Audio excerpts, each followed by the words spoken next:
Good morning, and welcome to another episode of Coach's Corner. I apologize for having to walk into the scene there and having some issues with the remote control for the camera.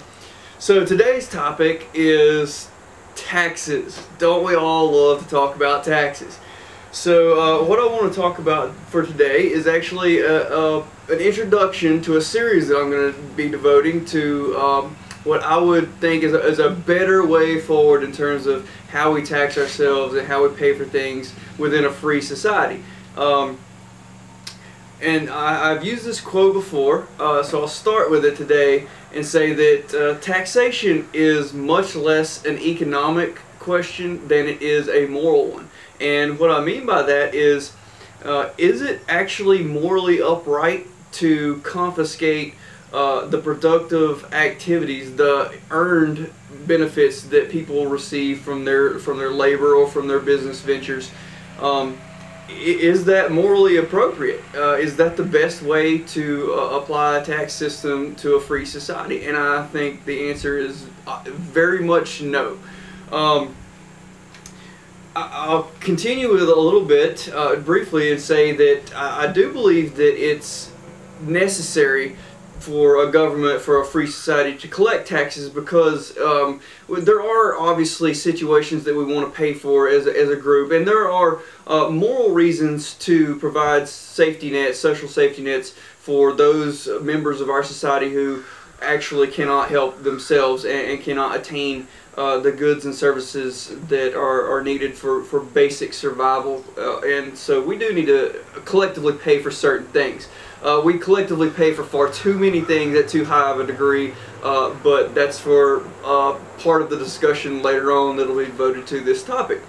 So I do think that there is balance to be had between left and right on the issue of taxation, and my proposal is something that it goes by a different name in other circles, but it's a consumption tax. Okay, we need to eliminate the income tax. It is not morally appropriate to confiscate the wealth of some and redistribute it to others. That's not morally appropriate. It's theft, and just because people would vote for that theft or certain levels of theft doesn't make it morally upright. Okay. The first thing I want to say is that, you know, you hear this typical line from the left-leaning worldview that the wealthiest members of our society should pay more in taxes, and they do. They absolutely do. And you can absolutely apply that same line of thought to the consumption tax, and I do agree with that sentiment. The wealthiest among us do need to, you know, show the way forward, not just from a fiscal standpoint, but from a doing the right thing and a paying it forward kind of standpoint. It is morally upright for those who have more to pay more, and the consumption tax absolutely does allow for that. Okay, quite simply, rich people buy more things. They buy more stuff. They use more goods, services, resources in general. They fly more. They drive more. They ride more. They boat more. They use energy as a luxury more often than the typical human being. And so you can also accommodate some of the desires of this this socialist redistributionist mindset in adding not just a consumption tax and eliminating the income tax, but you can add a bit of a surtax, a 5 or 10% tax on energy consumption specifically, and not have to change the way that the consumption tax is structured at all. Okay? So basically all that would mean, I'll get into the details as I go on with this series, but is that you know, people that would rich people that would ride a boat or planes more often, you know, those things are using energy sources that are eventually going to deplete themselves in millions of years or billions. And so the desire to have a punitive structure against what people see as overconsumption of our natural resources is accommodated within a consumption tax, and it can even be accommodated as part of a balancing act between the ideological positions of taxation and who should pay more and things like that. Okay, The next thing I'd like to talk about briefly as the part of the introduction is the economic reality. Economic law is how it's referred to in most circles. That businesses and corporations don't actually pay any taxes. Okay, and what I mean by that is not the Bernie Sanders, oh, the corporations, these billionaires don't pay enough. That's not what I mean by that. I mean quite literally that businesses don't actually send in taxes that are of their own accruing. It's individuals that pay taxes in the form of prices of goods and services that are based upon a business or corporation's tax bill at the end of the year. Everything that they sell goods and services wise, in that price is accounted for the amount of taxes that they'll have to pay at the end of the year. So they're not the ones that are covering those charges that we apply to them within our tax code, within the income tax structure. It's you and I, the consumer. All of those things that are added to the price of any good or services, those are called embedded taxes, okay? And it's quite simply the largest reason that these big businesses or organizations of various kinds send massive amounts of lobbyists to Washington, D.C. and seek out what society would call loopholes, but they're actually designed functions. They're not loopholes. They're intentionally input into the tax code. Standard deductions, tax credits, things like that.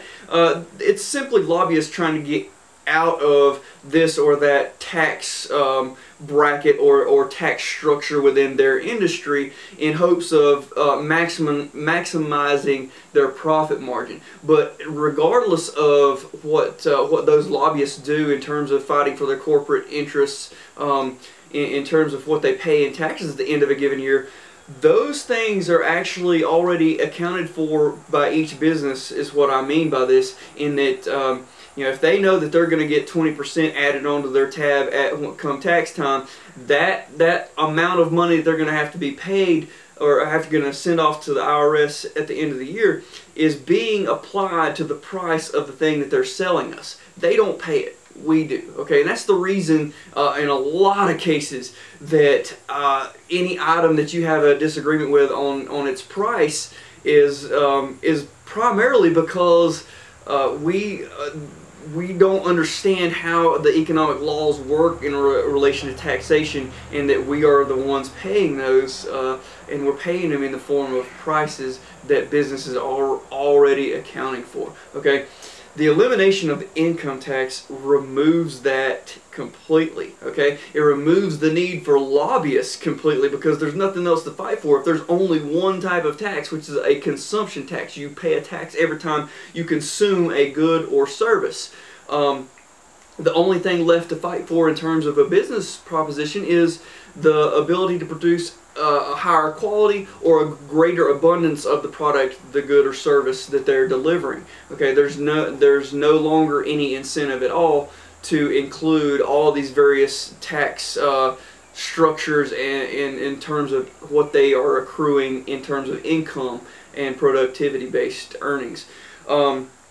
And the last thing I would like to say as part of the introduction is that even if we don't think about this as a society right now, people do support this idea that moves away from greater taxation and redistribution in droves, and you can see that in a number of avenues. I always like to use the site howmoneywalks.org, and you can see real-time activity of human migration. And quite simply, over the course of my lifetime, it is obvious to witness the mass migration out of states with high tax, high redistribution models, and they walk straight into states with low tax or no income tax models, which those states still apply some level of redistribution. They're still collecting taxes, but on a much more morally upright front as far as how those taxes are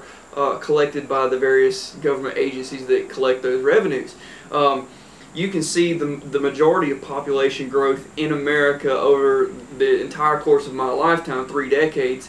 It is 2 states that have no income tax.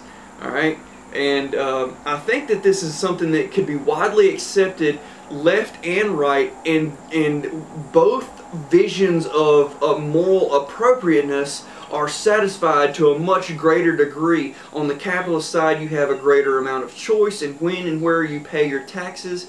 On the socialist side, you have the ability to apply a punitive structure on that which you collectively say is morally inappropriate, which is the overconsumption of goods and resources from our planet.